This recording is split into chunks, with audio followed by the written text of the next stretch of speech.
Pernah dengar Dachau Jingshi? Pukul rumput kejut ular.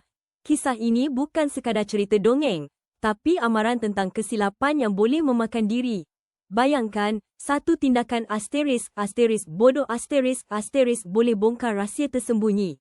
Dulu kala, di China, ada seorang hakim bernama Wang Li. Dia terkenal dengan rasuah gila nya. Bukan dia saja, anak buahnya pun sama. Hisap duit rakyat sampai kering. Satu hari, laporan rasuah sampai ke telinga Wang Li. Dalam usaha nak takutkan anak buah dia, tulis satu notis. Dia tulis, kamu pukul rumput kejut ular, tapi aku ni ular yang sebenarnya. Celaka.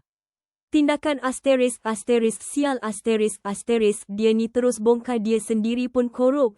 Dari situlah datangnya Dachau Jingshi, moral cerita.